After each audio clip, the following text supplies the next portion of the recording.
Over the past few months leading up to February of 2019, the U.S. gross national debt ballooned by $1.26 trillion to $22.1 trillion. Someone has to buy this new pile of debt, but who? That question is getting increasingly crucial as the debt is ballooning even in good economic times, such as those we're now experiencing.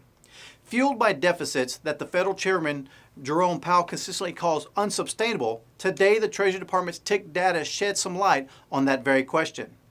The U.S. government debt that cost a now record amount of $523 billion in interest in the year of 2018 is becoming a concern for foreign countries as the GDP of the United States is only increasing marginally against this mounting debt.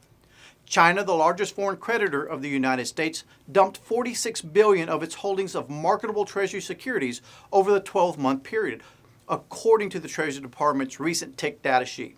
But over the last 3 months, China added to its holdings. Those holdings at the end of February stood at $1.13 trillion. The peak was in February of 2016 at $1.25 trillion.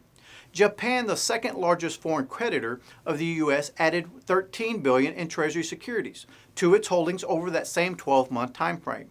In January alone, it added $28 billion. Japan's holdings of Treasuries now stand at $1.07 trillion, having peaked at the end of 2014 at $1.24 trillion.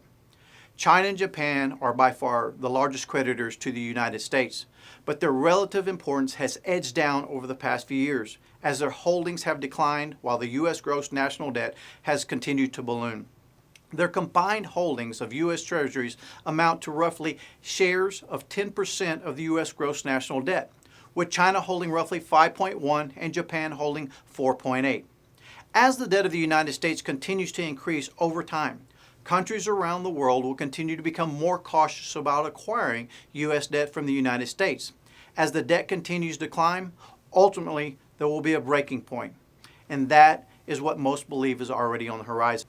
If you'd like to get more information about this topic, you can pick up U.S. Money Reserve's latest report, In Debt and Out of Time. It talks about the $184 trillion nightmare that we now have globally. So please click on the link below or call the number on your screen to get your copy.